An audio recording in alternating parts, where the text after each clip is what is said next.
referência em Carangola, é médico veterinário, referência também na valorização do buzerá e do cruzamento buzolando na pecuária leiteira nacional. E a gente está falando de quem? Marcelo Austin, doutor médico veterinário, para nos ajudar a entender mais um pouquinho sobre essa grandeza que é a pecuária no nosso país. Marcelo, seja muito bem-vindo ao nosso bate-papo. Obrigado, agradeço por ter me convidado para a gente poder falar um pouco da pecuária, né, que move esse país, um país imenso, maravilhoso. É um prazer estar aqui com você.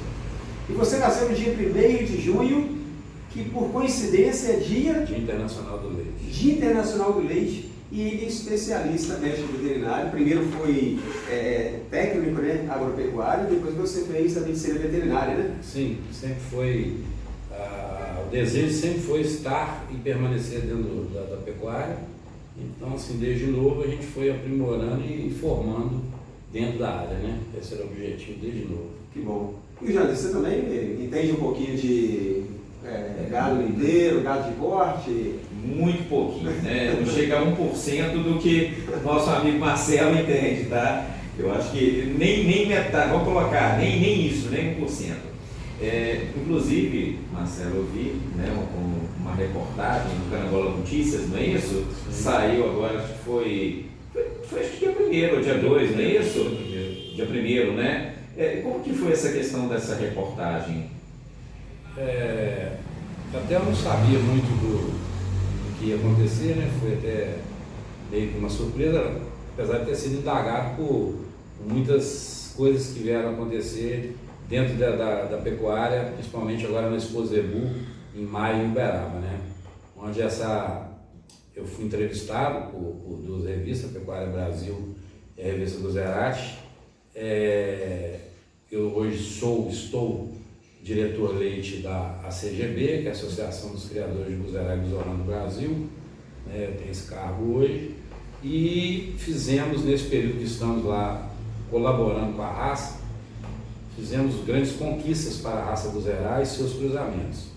E foi feita uma entrevista sobre essas conquistas para a CGB e saímos numa reportagem em duas revistas que sempre são lançadas e entregues junto com a Expo Zebu em Uberaba. A Expo Zebu, para quem não sabe, é o maior evento zebuíno do mundo, onde a maior associação de gado bovino do mundo, a BCZ, é proprietária do parque, e a BCZ funciona como um cartório de registro de todas as raças zebuínas. É o maior evento do mundo, que atrai pessoas do mundo inteiro interessadas no zebuíno.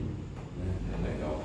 E, na verdade, o buzerá, ele tem uma certa variedade, não tem? Não é uma raça única, não é isso? Não, ela é uma raça única milenar, mas eu vou te explicar. Então, a gente passar as revistas. Muito obrigado. Vamos ver. Essas aqui são as duas revistas. As duas revistas que onde a reportagem foi feita, saiu. Uma do Zerati e a outra Pecuária Brasil também. Esse aqui é o símbolo que geralmente vem nos registros, né? Inclusive, o pessoal usa um ferro quente, né, com esse símbolo para marcar que o boi é registrado, não é isso? Esse símbolo aí é o símbolo da BCZ, que muitas vezes as pessoas não entendem o que ele significa. Ele é um triângulo e um M, chamado Triângulo Mineiro. Muitas pessoas chamam de caranguejo, mas na verdade o que ele quer dizer é que é um triângulo de Minas Gerais e o M, Triângulo Mineiro. Essa aí é a chancela do cartório BCZ, que faz todos os registros zebuínos, né, provas zootécnicas e controle leiteiro oficial. Então os animais registrados, eles recebem 2 caranguejos, um no RGN, no Registro Genealógico de Nascimento, e posteriormente, mais adulto, o Registro Genealógico Definitivo. E paga para fazer esse registro? Você fica sócio, tem que comprar uma ação da BCZ e tem os diversos serviços prestados pela BCZ. Aí, de acordo com a sua necessidade, você solicita e tem os valores a serem pagos para serem efetuados os processos que você necessita. Certo. Antes de você explicar essa questão do buzelando também, que eu queria saber, hoje, por exemplo, um touro desse, tá, registrado, qual que seria a variação, por exemplo, um touro buzerá de preço? Como que funciona isso hoje nos leilões? Como que funciona isso? Você hoje dar preço no animal registrado, você tem o animal registrado, o que é registro? Registro é onde conta a história do animal. ou seja, quem é o pai, quem é a mãe, quem é o avô, quem é o bisavô, e assim vai. A árvore genealógica do animal ela é muito mais perfeita e não tem comparação com a do ser humano e toda embasada em exame de DNA, não tem erro. Isso é praxe de registro. Então você pega um touro hoje com um registro razoável, você vai pagar ele 15 mil, mas você pode pegar um touro espetacular de 1 milhão. Então são parâmetros que não dá para você fixar um valor. Depende do animal, da história da mãe do animal, da história da avó do animal e o momento que aquele animal vive. Então isso oscila, né? Então não tem condição de a gente falar vale isso ou não vale aquilo. Geralmente você trabalha também, né, nesses leilões, né? Você tinha até comentado comigo que parece que vai para um leilão Nós temos um leilão do Buzerá aptidão leiteira, 100% aptidão leiteira, agora dia 12, em Belo Horizonte, na Mega Leite, às 20 horas. Então leilão só de Buzerá, como vai existir leilão também de outras raças durante o período da Mega Leite em Belo Horizonte, que é um dos maiores eventos de leite da América Latina. E uma pessoa que pensa em trabalhar com gado leiteiro, ela pode se aventurar nesse campo sem conhecimento, sem orientação? Qual o risco que ela corre? Quando o cara é do ramo, ele já tem as próprias percepções do que ele deve fazer. Sim. Quando ele não é do ramo, eu aconselho 100% a procurar uma pessoa formada, com conhecimento, com tempo de serviço, para que possa orientá-lo. Porque essas escolhas próprias num ramo que você não conhece, elas estão fadadas a terminar muito ruim, né? Toda profissão, ela tem conhecimento. Então, Sim. quando você não é dela, você tem que procurar a pessoa que tenha conhecimento dessa situação. Então, a condição de você errar é muito grande e depois virar até um problema na sua vida. Sim. Né? E nesse caso, o Buzerá, ele se adapta mais ao cerrado ou à região montanhosa? Eu acho melhor dar uma explicação de onde veio o Buzerá Fica melhor. para que fique mais claro o que a vida fez com ele, o que a seleção natural fez com ele, né? O Buzerá, ele vem do noroeste da Índia, na divisa com o Paquistão, na região semiárida, ou seja, a última região que ainda existe formação de vegetal pré-desértica. Sim. Tá? Ele era criado, como até hoje acontece, em locais que não tem cerca, não tem divisão de propriedade, e o nômade vai levando ele à procura da comida. Isso eu estou falando no contexto há bem tempo atrás, na formação da raça. O que acontece no deserto, que imprimiram no DNA? O deserto de dia é calor escaldante e de noite temperatura próxima a zero. Isso. Então, os animais que não conseguiram sobreviver a esse degrau de temperatura, essa amplitude térmica, a seleção natural foram retirando ele da raça. O calor intenso da área semidesértica, semiárida, também é um animal que tem couro despigmentado, a tendência dele é câncer de pele. Então a seleção natural foi sobrevivendo os animais de couro pigmentado, não despigmentado, porque não suportaria isso. A matéria verde escassa e de baixa qualidade obrigou o sistema digestório desses animais, os estômagos do ruminante, a se adaptar, a raça Buzerá, a se adaptar a matérias de teor nutritivo baixo e de qualidade ruim. Então, quando isso está impresso no DNA do Buzerá pela seleção natural. Então, quando você transfere ele para um ambiente favorável, o crescimento dele, o ganho de peso dele, a produção leiteira dele cresce absurdamente. Porque o organismo dele na seleção natural foi adaptado a regiões inóspitas, quentes, e que variam com frio também por causa da proximidade do deserto.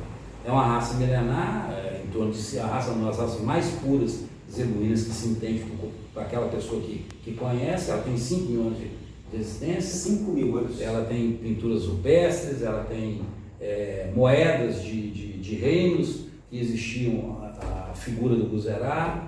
Então é uma raça extremamente pura e que não se misturou. Por quê? Porque muitos animais não tinham condição de sobreviver nesse lugar. Então ela ficou bem separada. Por isso que todos os cruzamentos feitos com ela para o corte ou para o leite dão muito certo, porque ela é muito pura, promovendo a grande heterose que é o pulo do gato, você tem uma grande produção aí heteróloga. É mais ou menos a história do Buzerá é essa. Sim. Então, na nossa região, favorece a criação do Buzerá? Carangola, Itaperuna. O norte e noroeste do estado do Rio de Janeiro, sul do Espírito Santo, grande parte do norte de Minas, né?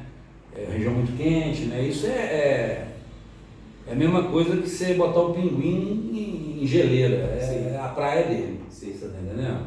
Então, assim, o que eu comento historicamente na minha família, né? Eu sou 4ª geração de produtor rural, meu filho é 5º, eu tenho um filho veterinário como eu também. Então, assim, antigamente o grande lance era trazer holandês, né? Sim. Porque era a primeira raça grande produtora de leite, continua sendo a grande produtora de leite, mas a raça demanda muito zelo, muito cuidado, muito trato. Ela é excepcional, mas tem essas coisas. Então, Carangola foi um grande bolsão da raça holandesa preto e branco e vermelho e branco. E assim não fugiu a minha família, meu bisavô, avós, tios, né, que importaram, traziam da Argentina. E ali começaram um criatório de holandês, posteriormente fazendo o girolando, que foi imediato, né? Botar um giro holandês para melhorar a rusticidade. Né? E assim foi progredindo. E eu fiz parte dessa história, fui criador de girolando, que é o cruzamento do giro com o holandês, né? E há uns 19 anos atrás, por frequentar todos esses lugares, já ia 20 anos frequentando a Exposição Uberaba, fazendo parte do agronegócio zebuíno, no caso, das raças zebuínas, eu comecei a me atentar muito ao Buzerá, e a minha família também, pela beleza racial, postura, né, e produtividade. Então começamos a adquirir alguns animais da raça Buzerá. E isso foi tornando-se frequente, e eu fui diminuindo as outras raças. E hoje nós estamos 100% com o Buzerá aptidão leiteira. E gostaria de esclarecer que dentro da raça Buzerá você tem 3 opções dentro dela, de acordo com a questão econômica regional, só para quem você vai vender. Até uma dúvida em relação à questão econômica. Você reclama muito que o valor do leite nem sempre está favorecendo o produtor, mas quem trabalha com animal bovino, ele não deve priorizar apenas o leite, né? Tem a produção também do animal, enfim, né? Da qualidade. Sim, o que eu preciso dar uma explicação rápida, você vai entender. O Buzerá, nós temos o Buzerá corte, que é simplesmente corte, com a habilidade materna da mãe para criar bezerros saudáveis e desmamar com bom peso.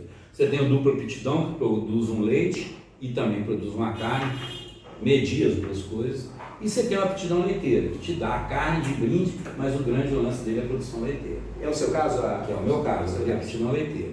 Só que o que acontece? Quando a gente fala num gado registrado PO, a gente chama isso como gado elite. Não importa se é GI, se é Sind, se é Buzerá, se é Nelore que não produz leite, mas é também um zebuíno, se é da Papuã, se é do Brasil, não importa. São todos zebuínos que têm cupim. O animal tem cupim, é chamado zebuíno. Tá? Então, quando você cria o gado PO, você está criando genética, você faz acasalamentos com animais superiores, produz animais superiores. Você tira o leite desses animais para fazer uma manutenção de custo da fazenda. Sim. Mas o grande produto não é o leite. O grande produto é o valor do animal no mercado PO. O que é mercado PO? Puro de origem zebuína. Sim. Tá? Você pode usar PO em outras raças. Eu estou dando exemplo do PO dentro do zebuíno. Então o leite não passa a ser o produto. Sim. O leite passa a ser o subproduto. O produto é a sua genética. Correto. Né? Esse leite ele vem para a manutenção da propriedade. Pagamento de empregado, medicamentos, luz, etc. Né? Então o cara criador de PO, se for leiteiro, porque você tem as raças simplesmente de corte, que não produz leite, específicas de corte. Né? O de leite, de PO leite, ele tem o leite para manutenção e a qualidade do animal para venda dentro do mercado nacional e até internacional. A maior exportação de bovino zebuíno no Brasil foi feita ano passado. Foram 312 buzerás machos para o Senegal de avião. 2 aviões. Você tá entendendo? Então, assim, a África toda está procurando animais buzerá para fazer cruzamento. Você pega aqui a América Central, México, Colômbia, Venezuela, tudo que tem na América Central aqui e na América Latina é comprador da raça. Sim. Então hoje você vende embriões, você vende metade dos animais, porque o contrato sanitário não permite que você leve o animal para lá. mas você vende, o cara fica com o animal na sua propriedade, coleta esse animal, faz embriões desse animal em parceria com o cara que vendeu 50% do proprietário. Então é um negócio que tem muita perspectiva. Isso. Né? E Marcelo, eu tenho, por exemplo, eu tenho alguns machos lá, né, touros, Guzerás, eu estou fazendo esse cruzamento com o Nelore. O que acontece? Você colocou que existe, né, o dupla aptidão, o de leite e o de corte. Tem alguma característica física neles para eu conseguir identificar se o que eu tenho lá ele é de corte, se ele é de leite ou dupla aptidão, ou eles todos se parecem? Como que eu identifico, por exemplo, a questão da genética, né? Se o meu é exatamente o de corte? Porque na verdade, se eu estou trabalhando no corte, obviamente eu queria que o meu fosse no corte, mas sim, eu consigo saber isso? Sabe. A primeira ferramenta que você tem é o próprio registro do touro. O registro do touro você pega pai, mãe, avô, avó. Você vai ver vacas que figuram só no corte. Você vai ver pais e avós que são só do corte. Quando você pega o registro genealógico do animal leiteiro, são animais que figuram só no leite. Todo mundo conhece que aquele boi é leiteiro. Como que prova que aquele boi é leiteiro? Tem uma ação da BCZ chamada Controle Leiteiro Oficial. O cara vem todo mês na sua propriedade e faz a pesagem um dia do mês nas vacas POs que você queira pesar. No final de 12 meses, ele fecha uma lactação e a vaca vai ter aquela lactação dela oficial perante a BCZ. Então, no registro, você pega um cara que conhece o Guzerá, ele sabe que o seu registro do seu boi que é corte, vai ter bois que só geram corte. Pega um registro de um Guzerá seu leite, ali a ascendência dela é toda de leite, animais com controle leiteiro oficial. As mães de corte não vão ter controle leiteiro, porque elas não produzem leite conforme as mães de aptidão leiteira. As mães de corte têm habilidade materna, que é o leite suficiente para criar um bezerro saudável e ganhar peso na desmame e depois no ano, no sobreano da criação, na fazenda. Entendi. Agora, a raça não é uma raça dócil, né? Porque você vê que eu tenho algumas vacas lá que são também Guzerá, e você vê que quando elas criam, elas são até mais bravas do que a Nelore. Não, pelo menos as que eu tenho lá. Mas deixa eu te explicar o que acontece. O amor, as minhas vacas, você vai chegar no meu curral, te levo lá, bota 50 vacas no curral, você vai entrar com bezerro, não vão fazer nada, elas vão te encher a paciência, elas vão vir te lamber e querer que você costa. Isso chama manejo. Manejo. Primeiro ato é saber manejar. Aí quando você lida com um Guzerá corte, você tem seleção de indivíduos. O que a gente faz? Quando é tanto no leite, como no duplo aptidão, como no corte, quando você tem famílias arredias, você não multiplica esse animal arredio. Você tira ele do seu plantel, você não utiliza ele. Você vai eliminando famílias arredias. Aí você vai trazendo o seu gado para uma normalidade. Mas essa questão de achar agressivo é porque o Guzerá tem 2 chifres lindos, maravilhosos, que você olha para ele e já te impõe, você já fica com medo do chifre. Enquanto um animal mocho, ele vai te pegar do mesmo jeito, só não tem a imposição do chifre para você ter medo, né? Mas elas são são vacas muito ligadas à cria, muito amorosas, por isso que elas criam bem os bezerros, tá certo? Ela tem muito amor, cuida do bezerro. E nesse cruzamento que você está falando, essa revista depois você pode ler. Sim, em 2024, a BCZ, que é a associação máter de todas, ela tem um trabalho todo ano de cruzamentos de zebuíno com zebuíno. Nelore com Guzerá, Nelore com Tabapuã, ela faz esse cruzamento. E pega os filhos, desmama e vai pesando esse animal. Então, o animal hoje, consolidado pela BCZ, isso em carta aberta, isso em trabalho científico, isso em papel distribuído do animal de 2024, maior peso de desmame, maior peso ao sobreano, e maior peso final, e maior rendimento de carcaça em marmoreio foi o Guzonel, que é o cruzamento de vacas aneloradas com touro Guzerá puro. Esse hoje é o cruzamento que todo pecuarista de corte, de engorda, deseja fazer. É ter uma vacada anelorada e usar touros Guzerá. É isso que eu faço. Essa é a grande opção hoje do cara de corte. E isso eu estou falando não como diretor de leite da CGB. Eu estou falando através do trabalho técnico que você tem à disposição em 2024, que foi fechada pela BCZ, que é a maior associação de gado bovino muito responsável naquilo tudo que ela fala. Entendeu? Marcelo, aproveitando o ensejo, eu que sou meio leigo na área, né? Então acho que seria interessante a gente explanar sobre isso. Igual a gente estava conversando anteriormente, né? Sobre a questão do meio ambiente, como isso influencia na qualidade do tipo de gado apropriado, né? O solo, a questão do clima, a questão do fornecimento de água. Você poderia explicar para os nossos ouvintes aí que estamos assistindo como funciona isso, de quem seria o profissional que eles teriam que escolher antes de escolher a raça, assim, de qualquer maneira, e ter esse prejuízo que você falou? O cara, quando vem do ramo, que seja da agropecuária, seja formado em agrárias, eu acho que ele vai ter o discernimento certo para decidir. Eu entendo que ele teria que ter o discernimento certo, porque ele vai seguir o que ele vai tentar resolver.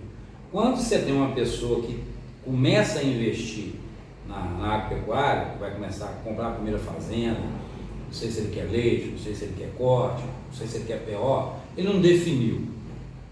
O conselho que eu dou, se fosse bom, vendia, né? Mas vou dar um conselho, é que você não escolha aquele animal que você achou que é ótimo, aquela raça que você acha que é ótima. Aonde que é a sua fazenda? Onde você comprou a sua fazenda? É no município de Carangola? É no município de Itapiruna? É no município de Natividade? É no município de Espera Feliz? Então, cada lugar tem suas características. Tem seu relevo, tem sua altitude, tem sua hidrografia, tem seus milímetros de chuva anual. Então, esses são os fatores que tem que reger a escolha do que você vai criar. Você tem que juntar isso tudo. Se você não sabe, contrate um profissional, um médico veterinário, um zootecnista, alguma coisa desse tipo, um cara com um vasto conhecimento ou uma vasta história, que não esteja começando, mas que já tem uma história. Contrate esse cara, veja o que sua região proporciona, onde você comprou sua fazenda, e ver a raça que vai se adaptar àquele local que você comprou. Porque não adianta eu pegar um Devon lá da Inglaterra, pegar um Aberdeen e botar ele no clima de Itapiruna. Eu acho lindo o Aberdeen, eu acho lindo o Devon, são lindos, mas não vai funcionar. Um Chianina italiano, botar em Itapiruna, não vai funcionar. Então você tem que escolher o animal ou ter opções, 2, 3, 4 raças propícias ao meio ambiente da fazenda que você comprou, né? Aí depois sim você pode criar uma programação agrícola de plantio de milho, de capineiros, de silagem, que permita você melhorar esse aprimoramento. Porque quando você faz essa compra sem pensar nisso tudo e chega com um animal impróprio no seu terreno, até você se organizar para conseguir criar um ambiente artificial para esse animal, a tendência é que ele já tenha morrido. E aí vem a insatisfação, vem aquele repúdio à atividade, que ela foi ruim para você, porque você não tem esse apoio técnico. Então isso eu acho isso muito importante. Primeiro passo. Olha, se você já entende meio ambiente, ele é técnico na área, já tem um passo aí para poder fazer uma escolha, né? Igual o Marcelo falou, nosso país é um país, né, que vive da agricultura e da pecuária. Então, assim, é muito interessante, né, para quem quer iniciar nesse ramo, ter essa assessoria técnica para poder não ter essa decepção, né? Exatamente. E o que você aconselha hoje para Carangola? Você como carangolense, o que você acha que é a melhor raça que se enquadra para a cidade hoje? Nossa região aqui. Eu poderia dizer que é a raça que eu crio, Sim. que essa é a minha opção. Sim. Mas eu acho que o cara tem que procurar um animal que suporte bem conviver com montanhas, andar nas montanhas. O cara tem que arrumar um animal que sobreviva bem com os 1.000, 1.100, 1.200 milímetros de chuva que nós temos por ano, certo? O cara tem que arrumar um animal que conviva bem com uma seca, no período que ela acontece na nossa região, né? Julho, agosto, setembro até outubro, quando voltam as águas de novo. Você tem que achar uma raça que gire bem dentro da condição que nós vivemos. Com certeza absoluta, dentre essas escolhas, que pode ser 2, 3, 4 escolhas, eu escolhi uma raça que vive tranquilamente dentro desse ambiente que nós estamos aqui. Tá? E fazendo o cruzamento do Buzerá com o holandês, nós temos um animal exemplo de leite, né, chamado Buzolando, tá? que é um gado muito rústico, resistente a ectoparasitas e endoparasitas, longevo. Hoje uma vaca de leite, você quer que ela dure no curral, que ela tenha muitas crias. A longevidade é extremamente importante no gado de leite. A rotatividade, animal que se impossibilita com 2, 3 crias, isso não é viável economicamente. Então, dentro do Guzolano nós temos isso tudo: longevidade, rusticidade, fertilidade e boa produtividade. Muitas vezes existe um engano na escolha de animal. Eu tenho uma vaca de 60 quilos. Quanto ela custa para produzir os 60 quilos? Quanto tempo ela vai produzir os 60 quilos? Qual o pico dela? Eu prefiro uma de 20 que me leve 9 meses e que emprenhe rápido. Eu não prefiro a de 60. Essa de 20 vai me dar lucro, ela vai ser longeva, ela vai dar 10 crias dentro da fazenda, tá? E ela vai construir uma produção de leite, se você somar todos os anos que ela trabalhou dentro da fazenda, muito maior que essa vaca de 60 quilos. O desgaste dessa vaca, o custo de você botar 60 quilos. Então a procura hoje da gente é um animal que se pague e que suporte cada vez mais esses verões intensos que nós estamos passando, né? O problema nosso que nós temos regionalmente aqui, carrapato, berne, vermes, né? Que é natural, que acontece em lugar que não tem, berne e carrapato, mas aqui nós temos. Então essa rusticidade é extremamente importante para o sucesso. E isso conjunto à nossa condição climática, relevo, hidrografia, chuvas, etc. E uma pergunta, a partir de quantos anos que uma fêmea já produz e de quanto em quanto tempo que ela pode ter uma reprodução? O que acontece? A precocidade hoje é uma área mais trabalhada dentro de todas as raças. Sim. Todo mundo não quer um animal tardio, né? O exemplo hoje, tem animais Nelore, PO, Elite, que emprenham para fazer pista com 12, 13 meses de vida. Muito cedo. Cedo demais. Mas normalmente o animal curraleiro, a gente trabalha, o ideal é ligar um sinal vermelho após os 20 meses. Sim. E um peso ideal, né? A gente começa a entender que animais na nossa região, ele começa a ciclar com aproximadamente 330 quilos, que é um peso que identifica a possibilidade dele já estar com o aparelho reprodutivo em condição de produzir animais, de emprenhar. Né? 330 quilos, você vai ter aí 10 arrobas aproximadamente para 11, né? 11 arrobas. Então, esse sinal, ele pode trabalhar com a data de nascimento, se você é organizado, com o registro, se você cria PO, ou com o peso do animal através de balanças na fazenda. Né? Eu ligo o meu sinal verde lá por criar PO com 20 meses. A partir de 20 meses, eu vou provocar esse animal para dar cio, para que emprenhe, que para ele com 30 e poucos meses esteja parindo, dando a primeira cria. A gestação da vaca são aproximadamente 285 dias, 9 meses e pouquinho. Né? O ideal é a gente ter animais na fazenda que com um período de parição e emprenhar e parir de novo, se a gente conseguir um excelente trabalho de gestão, com 13 meses de intervalo do parto para parir novamente. Né?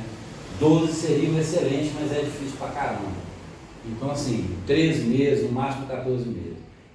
Quanto mais você consegue antecipar isso, esse animal se torna mais lucrativo. Porque na verdade a gente quer uma vaca que vá parir um bezerro por ano. Sim. Ela vai te dar o bezerro e o leite, se for caso de pecuária leiteira.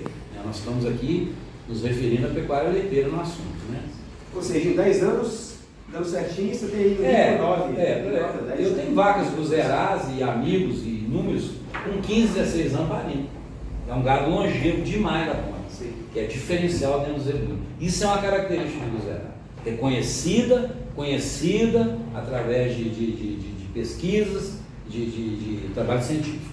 Não é eu que estou falando que é. Isso você tem literatura de pesquisadores assinando e dizendo que é assim a raça. Engraçado, você vai falando, a gente vai imaginando a fazenda, vai imaginando aquela produção, vai imaginando a coisa dando certo. O que conhecimento, como é importante que ele desperta nas pessoas uma visão positiva, né? Da criação, da economia, enfim. E a riqueza do nosso país aí na agropecuária, que é incrível. Com certeza. Nós somos os maiores produtores de tudo, de soja, de milho, o maior rebanho comercial do mundo é nosso, 218 milhões de bovinos, só perdemos para a Índia, porque lá também não é para abate. Sim. Né? E o maior rebanho comercial de bovino é nosso, plantando nos Estados Unidos e tudo mais. Então, o país, o Brasil, a coisa nata do Brasil é a agropecuária. Não adianta achar que não é. Nós somos os maiores preservadores no quesito florestas, aguadas. O Brasil, não existe nada no mundo que tenha o percentual de preservação igual ao Brasil. Pelo que se fala ao contrário, pelo que se diz ao contrário. Não. Nenhum país que critica o Brasil tem essa assiduidade em cuidar do meio ambiente e como o fazendeiro faz. E outro detalhe, lá quem faz isso é ressarcido pelo governo. Sim. Aqui não. Você cuida do ambiente, você é obrigado, você tem um percentual da sua fazenda que você não pode matar, você tem que cuidar das suas agaras e você não recebe nada não. É porque o pecuarista, o agricultor brasileiro, ele sabe fazer o dever de casa, você pode ter certeza. E o PIB aumenta a partir dele, né? É. A gente sempre escuta sobre Exatamente. isso. Produto interno bruto. O PIB do agronegócio no Brasil é 32%, 33% do PIB nacional. Não existe um segmento que acumula 32%, 33%. Fortíssimo. Então, não tem o que falar. São dados, né? Não tem o que falar. O cara que nega a agropecuária no Brasil está negando o país dele. Que é aí que vem a fonte inicial. Tudo bem, nós temos muito mineral, muito isso, muito aquilo. É um país super rico, né? Mal gerenciado, mas muito, muito rico, né? Mas a agropecuária é o nosso cartão de visita para o mundo. Sim. Por isso está todo mundo de olho para cá. E outra coisa, boi verde, boi do capim. Nosso boi é o boi mais limpo do mundo, que é o boi terminado, feito praticamente em pastagens. No resto do mundo aí é 100% confinamento, 100% hormônio. Né? Então a qualidade do gado nosso, nós temos muita área ainda, as fazendas estão com boas medidas, o nosso gado é um gado de pasto. Janda, seu gado de corte, aonde você engorda ele no pasto? No pasto. Isso é lógico que você suplementa, Sim, faz sim. as questões sanitárias de vacinas, da Sim. sal mineral, mas seu gado engorda no pasto, não é? Sim, com Então certeza. isso aí que ele está falando é 80% do Brasil, o gado engordado no Sim. pasto. Lógico que nós temos grandes confinamentos de terminação, 90 dias, 120 dias com o boi preso para terminar o boi, para fazer carcaça china, etc. Tá? Sim. Mas o nosso gado é 80% verde. E nenhum país do mundo faz isso. Nenhum. Marcelo, aproveitando o ensejo mais uma vez, muito interessante essa questão que você falou do meio ambiente, da preservação, que é a minha área. Então, assim, nós estamos chegando agora no período entre outono, já estamos chegando agora no período que vai entrar o inverno, que a vegetação fica seca e aumenta-se o risco das queimadas, dos incêndios florestais. Como é esse problema para vocês, produtores, pecuaristas? Hoje o cara que agricultor e pecuarista, nossa região é mais pecuarista e nós temos agricultura, o café de montanha. Infelizmente nós só temos, em função da nossa topografia, nós não temos muitas opções, né? Gira em torno disso. Cara, a coisa pior do cara ver uma propriedade queimando, ele acha que o proprietário está queimando ela. Cara, o trem pior do mundo é fogo, cara. Essa época quem tem terra não dorme por causa de fogo. Você vai lá, faz acero na beira das cercas da sua propriedade, para que se vier um fogo, não te... Você tem lá 1000 cabeças na sua propriedade, você tem 500 cabeças na sua propriedade, você tem 300 cabeças vivendo do meio ambiente, do capim, das áreas de água. Aí pega fogo nela tudo, onde você vai enfiar esse gado seu? Qual a vantagem que você teve dela pegar fogo? Nenhuma. Zero. Fogo para o pecuarista é tristeza. É porque existe esse mito realmente de que às vezes o próprio produtor é que causou o incêndio, a queimada, exatamente o contrário, né? E outra coisa, os maiores problemas de fogo que nós temos são beira-estrada.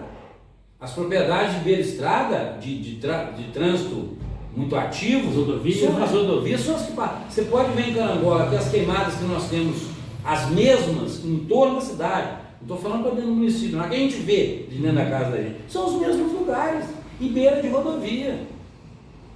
Queima todo ano no mesmo lugar. Entendeu? Tristeza para um cara que vive de terra é fogo, meu amigo.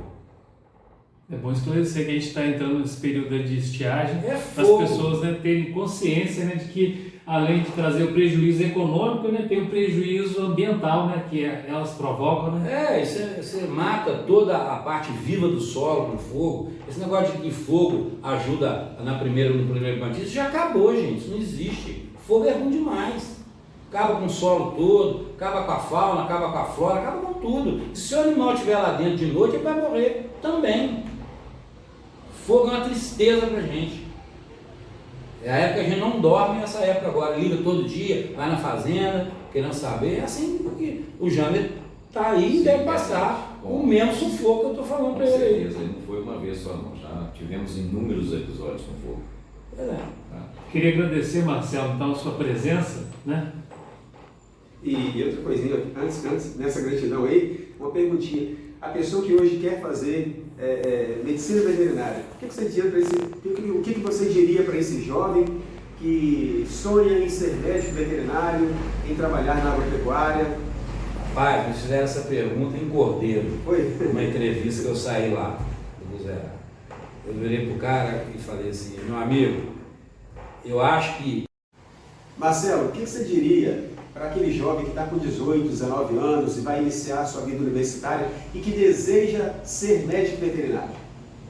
Pois é, me fizeram a mesma pergunta em Cordeiro ano passado, numa entrevista que eu fui dar lá, exatamente o que você perguntou. Eu respondi da seguinte forma: a profissão tem que ser aquilo que você deseja, aquilo que está dentro de você. Se você for com uma profissão única e exclusivamente visando o que ela pode te dar de retorno financeiro, com certeza você vai ser um mau profissional. Sim. A profissão, quando ela é por amor, o trabalho vira brincadeira. Eu nunca trabalhei na minha vida, eu estou brincando a vida inteira, porque eu faço o que eu gosto. Certo. Então, isso não me cansa, isso não me deixa chateado, entendeu? Isso é um aprendizado eterno. E digo ao jovem que queira escolher uma das profissões da agrária aí, mais comuns, né, que a gente tem, agronomia, zootecnia, medicina veterinária, que você tenha vontade mesmo, que esteja dentro de você, é um desejo próprio. É uma profissão que exige muito de você. E você tem que ter afinidade aos animais. Se você não tiver afinidade aos animais, acabou tudo. Você nem entra, porque não vai ter um final legal, né? Isso. E vai ter que se doar, porque muitas profissões têm horário. Sim. De tantas, fechou, acabou, não. A de gado, não. Se você atende fazenda, se você tem fazenda, o cara te liga que tem uma vaca que está com dificuldade de parto, ela é sua, no cliente seu que você atende, você vai botar uma roupa e vai lá atender a vaca. Se você mexe com um cachorro, um veterinário, faz pet, eu não faço pet. Sim. Adoro pet, tem 12 cachorros, mas não faço pet. Né? Se a cachorra está para parir, está lá com problema de parto distóxico, não está conseguindo parir, você vai ter que atender ela. Sim. É igual, pressupostamente, o médico humano. Se ele tem cliente, se o cliente está ruim, está no hospital, ele vai ter que ir lá resolver o problema. É uma profissão que exige muito do gostar. Se não gosta, não entre. Vai ser muito ruim. E quando se ama, faz isso com leveza, Naturalidade, aprendendo sempre. satisfação, a todo momento é satisfação. Apesar de ser luta, ser dificuldade, ser problema, Sim. mas você faz aquilo com satisfação. Entendeu? A gente quer te agradecer pela oportunidade de nos ajudar tanto nesse entendimento, né, da produção do animal bovino, enfim, para que possamos conhecer mais e entender que o nosso país deve muito ao agropecuarista, porque ele ajuda demais para que a gente tenha uma economia estável. Eu acho que você falou assim embaixo, e o cara tem que saber o seguinte, que a vida de todo mundo começa às 8 horas da manhã. O cara tirador de leite, 4 horas da manhã ele está acordado. Isso. E ele termina o dia 9 horas da noite e não terminou de fazer o que ele tinha que fazer. Então a dedicação rural, ela sobrepõe as outras profissões. Então dê valor para o seu leitinho de manhã lá, para o seu pão, para o seu cafezinho, porque quem produziu aquilo, ele não tem horário não. É chuva, sol, feriado, o que for, ele está dentro da labuta, senão não funciona. Coisa boa. Muito obrigado. Tá? Realmente tem vários pontos aqui, inclusive se deixar a gente vai ficar perguntando isso aqui, né? Eu mesmo tenho inúmeras outras dúvidas, mas infelizmente não dá para a gente perguntar tudo, né? Porque o assunto na verdade é muito extenso e o conhecimento do Marcelo é mais extenso ainda. Então se a gente der realmente oportunidade de ficar conversando, vamos ficar conversando até tarde. Mas muito obrigado, tá? Parabéns pela sua vocação. A gente vê que realmente o que você faz é com paixão. Isso é muito legal, muito bonito se ver, porque a gente vê um bom profissional justamente porque ele faz o que ele gosta. E eu sempre concordo muito com isso. Realmente isso é uma verdade absoluta, tá? Então muito obrigado, tá? Parabéns aí pelo seu trabalho, parabéns pelo seu reconhecimento, é mais do que merecido, tá? Um grande abraço aí, tá? E vamos, né, fazer um brinde igual a gente sempre faz, tá? Ao Café com Amigos aí, tá joia? E até o próximo Café com Amigos.